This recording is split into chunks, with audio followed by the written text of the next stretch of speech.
Ibrani pasal 11 ayatnya yang ke-31.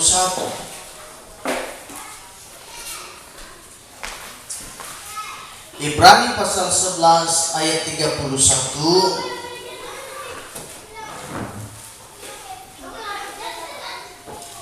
Firman Tuhan pada pagi hari ini saya akan bicara tentang iman seorang Rahab, saudara. Sekali lagi, iman seorang Rahab. Seorang wanita yang bernama Rahab. Kita akan baca Ibrani pasal 11 ayat 31. Kita baca secara bersama-sama ayat ini. 2, 3 mulai. Karena iman, maka Rahab perempuan sundal itu tidak turut binasa bersama-sama dengan orang-orang Tuhan, karena ia telah menyambut pengintai-pengintai itu dengan baik. Ini perempuan pesta, pekerja seks komersial. Dia seorang perempuan yang tidak baik, seorang perempuan yang dianggap ini adalah seorang perempuan yang terlalu hina, saudara. Tetapi kita lihat di sini sangat bertolak belakang dari apa yang kita baca. Ibrani 11 ayat 31 tadi menjelaskan karena iman. Bagaimana seorang perempuan sundal ini kemudian dia diperhitungkan karena imannya di hadapan Tuhan. Dan dia boleh saya bilang masuk dalam kategori pahlawan iman. Wah, luar biasa sekali. Seorang perempuan sundal masuk kategori pahlawan iman. Bagaimana seorang perempuan sundal ini masuk dalam kategori pahlawan iman itu? Paling tidak ada 3 yang dimiliki oleh Rahab, keistimewaan daripada seorang Rahab. Yang pertama, di situ dijelaskan begini. Yosua pasal 2 ayatnya yang ke-8 sampai 11 saya akan membaca. Apa yang menyebabkan Rahab seorang perempuan yang tidak bagus ini kemudian dia masuk dalam kategori pahlawan iman? Yang pertama adalah dia mempunyai iman.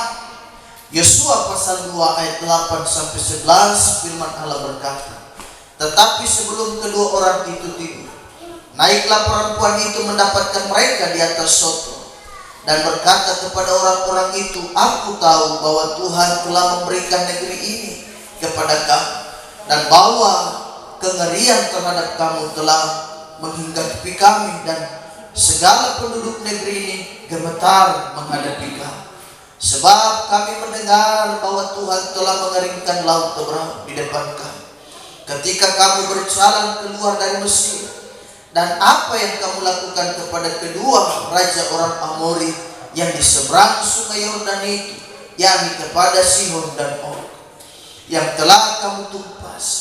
Ketika kami mendengar itu, tawarlah hati kami, dan jatuhlah semangat setiap orang menghadapi kami. Sebab Tuhan Allahmu ialah Allah di langit, di atas, dan di bumi, di bawah. Ada 2 orang pengintai mata-mata Israel yang dikirim Yosua untuk mengintai kota Yeriko.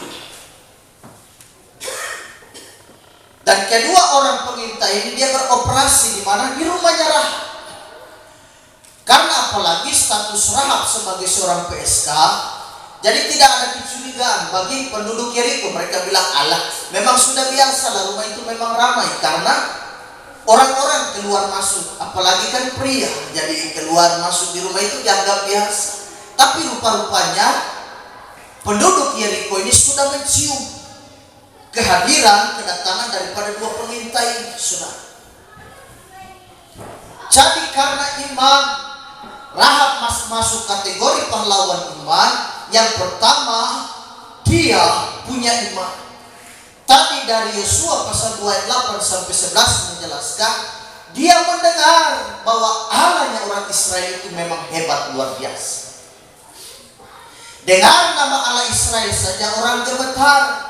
Dengar nama saja Allah Israel orang takut, kecut hati, dan menjadi tawar. Kenapa? Karena Allah Israel adalah Allah yang luar biasa. Mereka mendengar bagaimana Allah yang besar itu mengeringkan laut Teberau, bahkan menghalau setiap musuh-musuh. rupanya Rahab mendengar tentang peristiwa itu. Dia bilang, wah luar biasa Allah orang Israel. Kemudian muncul dan timbul di hati, ada iman, dia percaya. Dalam hati dia berkata, wah aku percaya Tuhannya orang Israel luar biasa. Jadi dia mendengar, kemudian dia percaya di dalam hati. Dua pengintai ini beroperasi di rumahnya. Dua pengintai ini berada di dalam rumah seorang yang bernama Rahab. Tetapi Rahab mendengar. Dia berkata, Tuhan Allah Israel itu adalah Tuhan yang benar, Tuhan yang besar, Tuhan dari segala Tuhan, Tuhan yang maha besar dari segala apapun. Rahab kemudian dia percaya kepada Allah Israel. Roma pasal 10 ayat 17 firman Allah berkata begini. Roma 10 ayatnya yang ke-17. Jadi iman timbul dari pendengaran, dan pendengaran oleh firman Kristus. Iman itu dia timbul selain dari tekanan dan penderitaan. Iman itu juga timbul saat saya dan saudara mendengarkan firman Tuhan.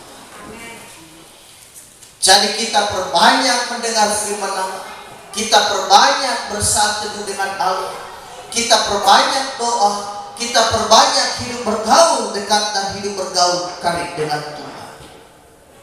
Supaya iman kita timbul, iman kita selalu tumbuh, saudara, seperti pohon yang ditanam di tepi aliran air, kata pemasmur, sehingga dia terus menghasilkan buah pada musim. Dia tidak menjadi layu dan gugur. Kenapa? Karena dia selalu menghasilkan buah, karena dia subur, dia berada di tepi aliran air. Siapa yang menjadi kekuatan bagi kita adalah firman Allah. Apa yang membuat saya dan saudara terus bertahan di masa yang sukar? Yaitu firman. Firman adalah sumber air kehidupan. Dia memberikan kesejukan, dia memberikan kelegaan, supaya kita haus, kita dahaga, kita dipuaskan oleh firman Allah. Firman Tuhan yang seperti air kehidupan. Yesus berkata kepada perempuan Samaria di pinggir sungai Yakub, jika kau meminum air dari sumur ini, kau tetap dahaga, kau tetap haus terus. Tetapi kau telah jumpa dengan Mesias. Akulah sumber kehidupan itu. Akulah sumber air kehidupan itu. Tidak perlu timba untuk menimbanya, tidak perlu wadah untuk menampungnya. Gak perlu, asal kau terima Mesias itu, maka kau akan peroleh kelegaan. Dia disegarkan, dia dilegahkan, hatinya lega. Kenapa? Karena dia jumpa dengan Mesias, pribadi yang memberikan kelegaan, pribadi yang memberikan kesejukan. Jadi saya dan saudara tetap berpatokan pada firman Allah, mempunyai iman. Jadi kemudian Rahab muncullah iman. Dia punya iman timbul di hati. Walaupun dia seorang perempuan Sunda, saudara, seorang perempuan yang tidak dianggap, perempuan yang boleh dibilang perempuan yang tidak bagus, tetapi karena imannya kepada Tuhan Allah Israel, dia mendapatkan kasih karunia. Berbeda misalnya dalam Lukas pasal 10, menceritakan tentang ada seorang Samaria yang murah hati.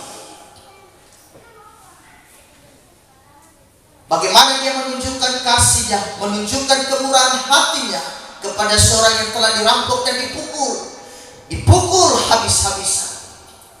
Dia menyakiti, dia angkat seorang yang telah menjadi korban perampokan itu. Lukanya dia menyakiti, dibersihkan, dia titipkan, dia taruh di penginapan. Dia berkata kepada seorang yang punya penginapan, aku titipkan orang ini, tolong kau jaga dia. Aku akan pergi. Sekiranya ada kekurangan apapun aku kembali, aku akan melunasi. Tolong aku titipkan orang ini, kau rawat dia ya dengan baik.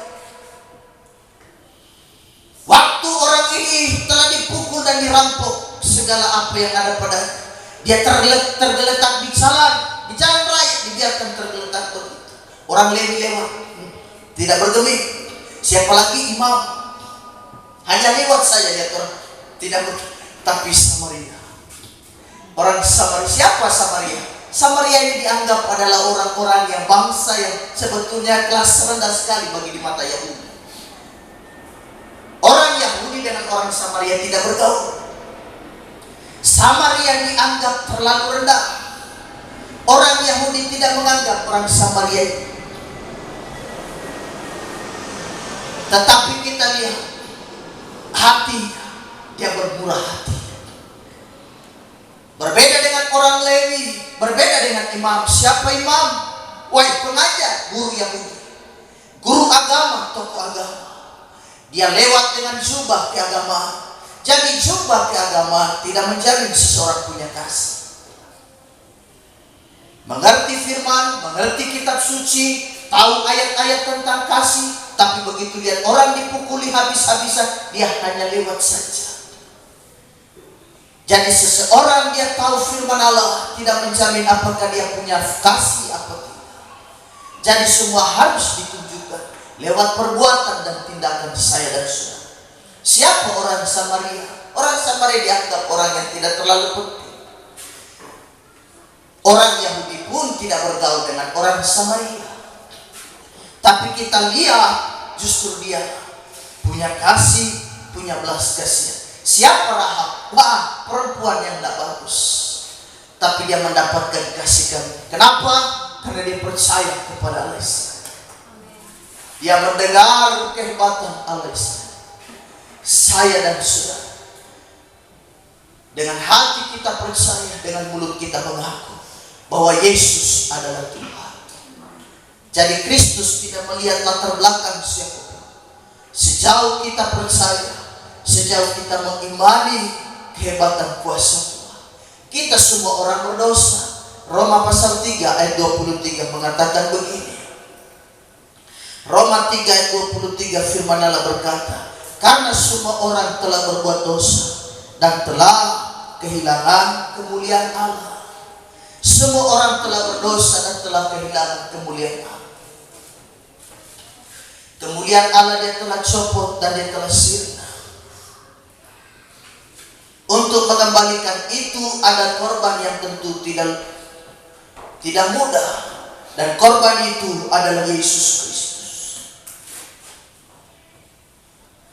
Ada tanda kemuliaan yang Allah berikan kepada manusia, dan tanda kemuliaan itu telah copot. Waktu Allah menciptakan Adam dan Hawa, mereka kan telanjang, tapi mereka tidak merasa malu. Kenapa? Karena ada kemuliaan yang menutupi mereka. Tidak merasa malu. Kenapa? Karena ada kemuliaan Tuhan. Begitu berdosa langsung mereka tahu telanjang. Orang lihat telanjang malu. Apa yang membuat orang malu? Dosa. Dosa yang membuat keluarga malu. Dosa membuat keluarga tutup muka. Dosa membuat keluarga tutup pintu. Tidak mau terima tamu dari mana saja. Malu. Bila perlu 1 tahun ini kita tidak boleh buka pintu. Kita tutup rapat-rapat. Apa yang membuat orang malu? Dosa.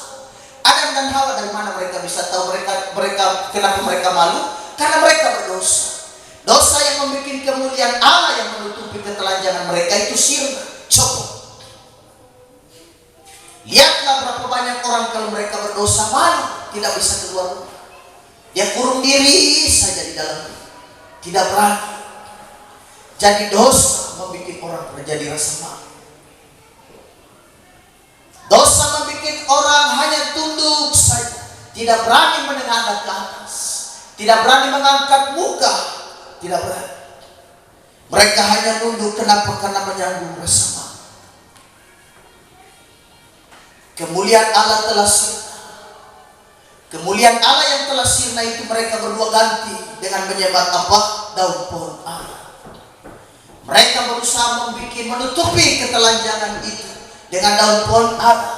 Tapi saudara tahu, kebenaran manusia itu dia sifatnya tidak lama dan tidak bertahan. Namanya juga daun. Pagi mereka lingkar di badan, sore sudah layu dan gugur daun. Jadi kebenaran manusia tidak bertahan lama. Hanya kebenaran Tuhan. Karenanya daun pohon ara ganti Allah mengambil dan menyembelih seekor hewan, mengambil kulit daripada hewan itu, membuat pakaian untuk Adam dan Hawa, menutupi ketelanjangan.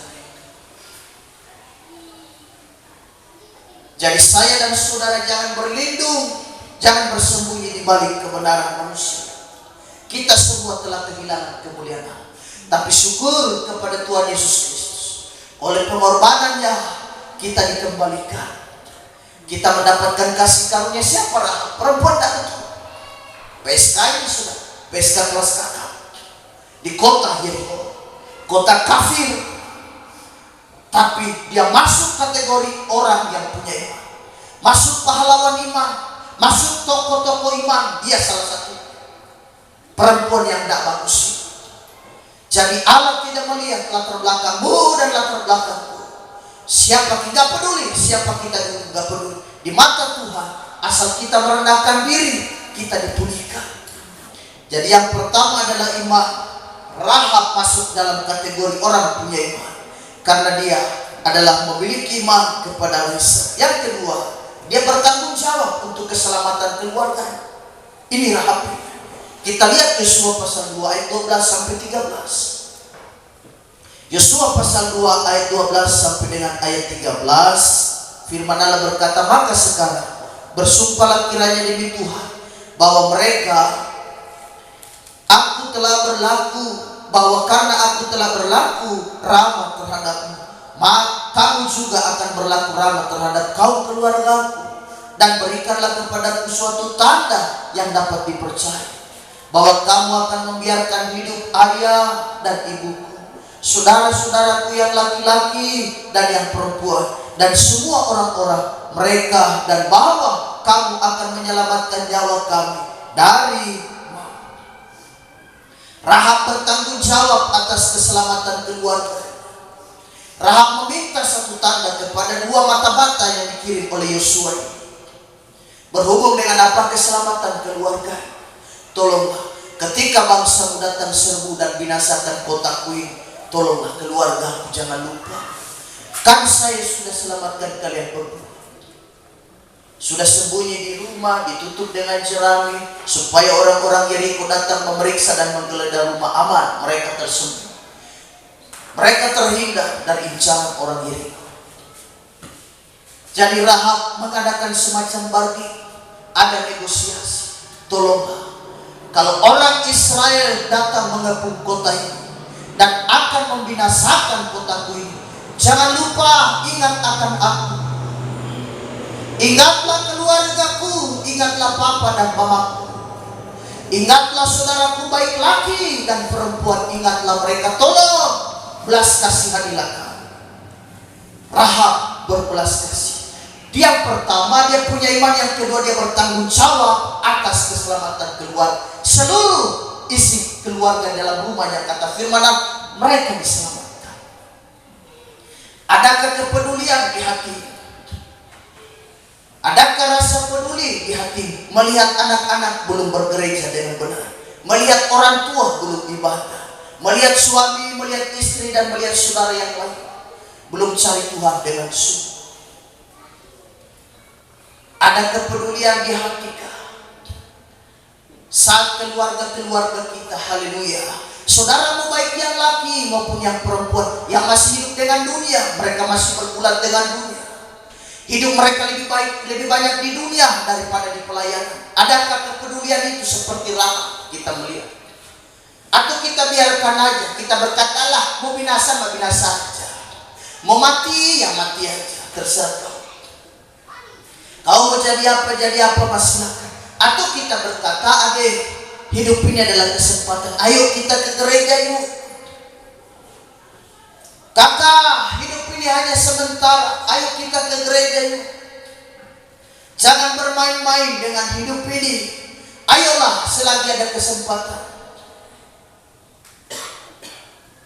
selagi ada waktu, mari kita cari Tuhan.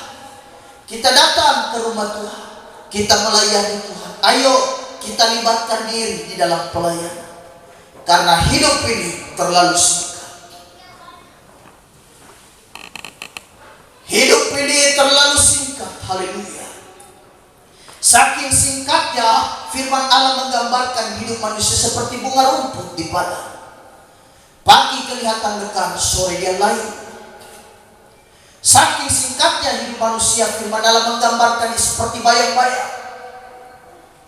Dia seperti uang. Saat kau merebus air di rumahmu, haleluya, kau buka penutup panci, kau penutup belakang, uang dia keluar dengan seketika. Dia lenyap seketika. Itulah hidup manusia. Jadi kita harus cari Tuhan. Kita cari Tuhan dengan adakah kepedulian di hati.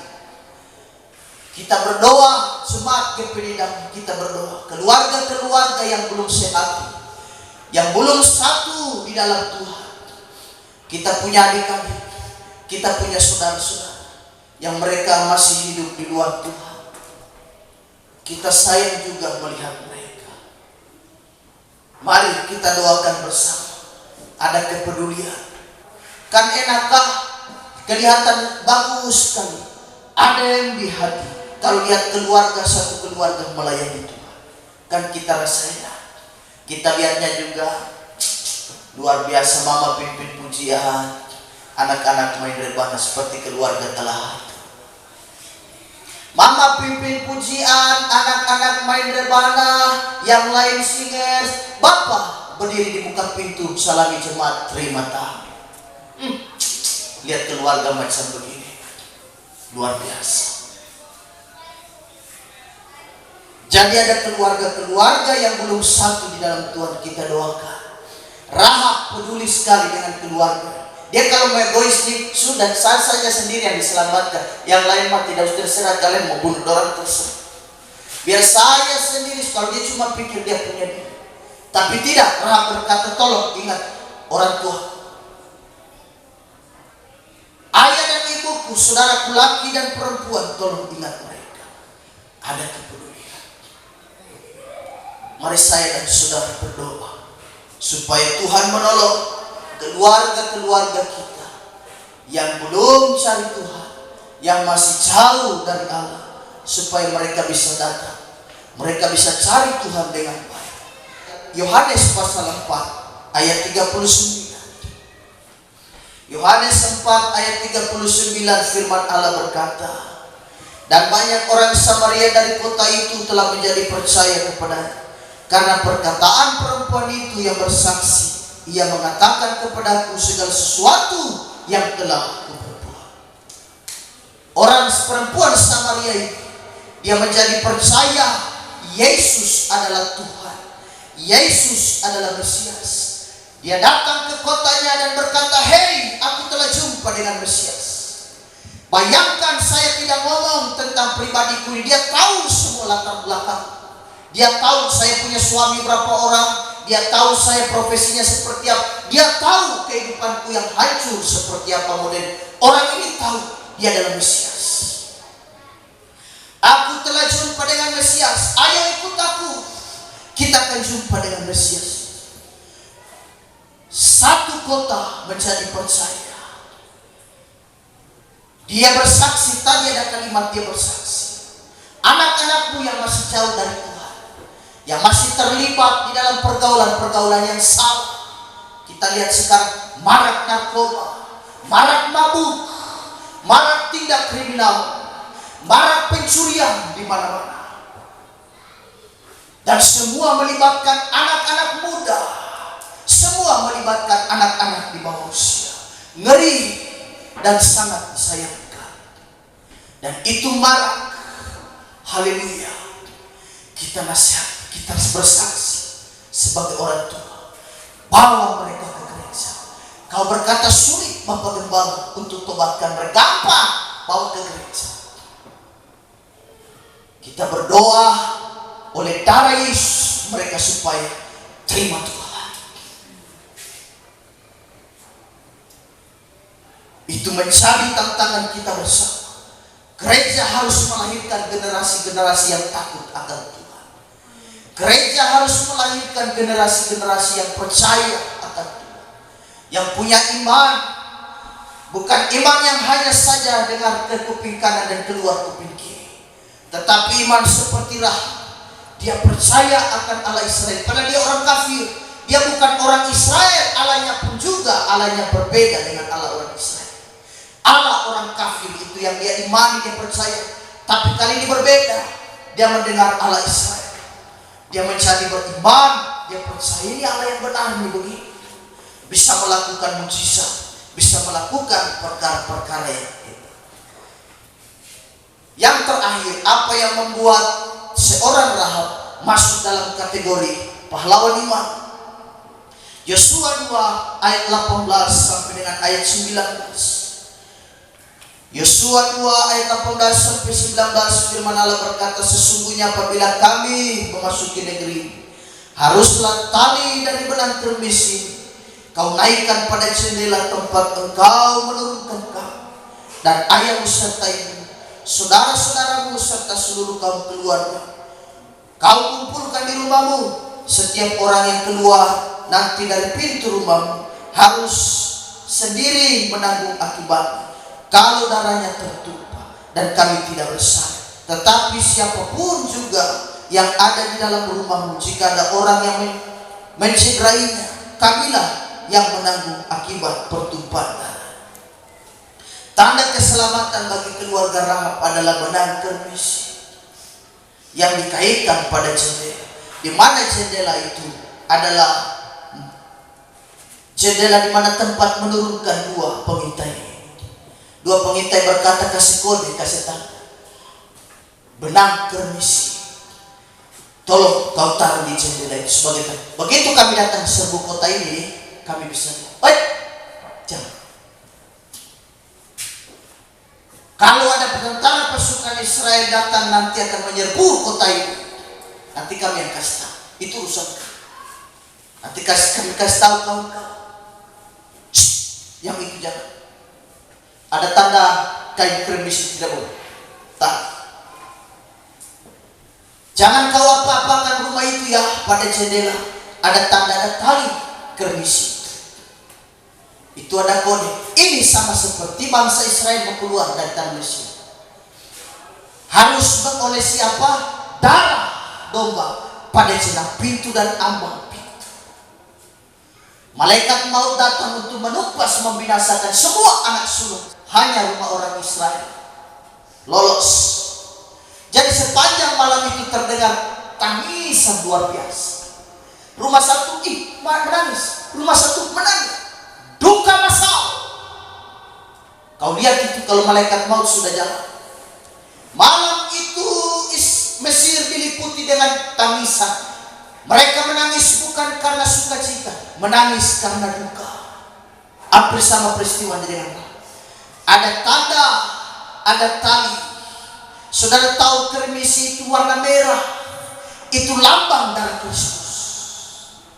Kita hanya diselamatkan oleh darah Kristus. Ada tanda darah padaku dan padamu. Kita telah menjadi anak-anak percaya, anak-anak Tuhan Yesus Kristus. Ada tanda keselamatan bagi keluarga Rahab. Benang permisi itu adalah benang merah dikaitkan pada jendela pintu rumah mereka, sehingga pada pasukan Yosua datang untuk menyerbu kota yang mereka lihat, sudah dikasih kode. Komandan, ada satu rumah ada benang kermis, tolong komandan jangan apa-apakan itu, karena dialah yang telah menyelamatkan kami. Kami pengintai telah mengintai selama kami ada di kota Yeriko. Dialah yang menyembunyikan kami, menutupi kami dengan cerah, supaya kami terhindar dari orang lain. Pasti laporan masuk kepada Yesus. Kasih tahu pasukan yang lain, kalau ada tali, ada benang kermis, jangan apa-apakan rumah itu. Rumah itu telah menolong kita, sehingga kami bisa mengintai kota itu dengan baik. Tanda darah Kristus. Kristus telah memerdekakan kita. Kristus telah menebus dosa saya dan saudara. Jadi sebetulnya saya dan saudara ini melayani Tuhan hanya bayar utang. Utang apa? Utang nyawa. Kristus telah mati bagi kita. Jadi kalau capek sedikit dalam pelayanan, kenapa? Kalau cuma capek saja sedikit dalam pelayanan, kenapa harus mengeluh? Tidak perlu. Kita ini melayani Tuhan ini bukan mau terima apapun. Kita ini hanya bayar utang. Karena sudah lunas. Kristus telah membayar semua. Jadi saya dan saudara, kita terlibat pelayanan, kita setia cari Tuhan. Kiranya Tuhan menolong saya dan saudara. Tuhan memberkati kita semua. Biarlah firman Allah memberikan kekuatan bagi kita. Jadi ada tanda, ada tali permisi. Ayat terakhir 1 Petrus 1 ayat 18 sampai 19. Kita baca ayat ini secara bersama-sama. 1 Petrus 1 ayat 18 sampai dengan ayat 19.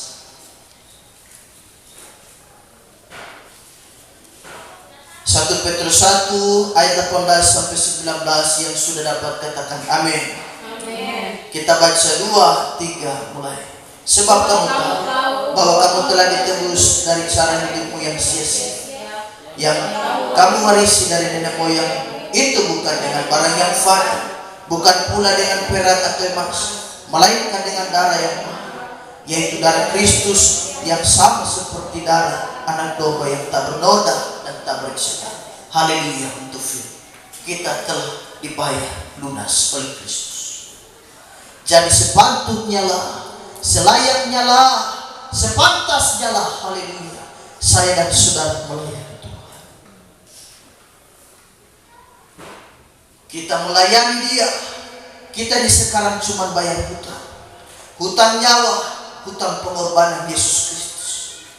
Mari kita terlibat pelayanan.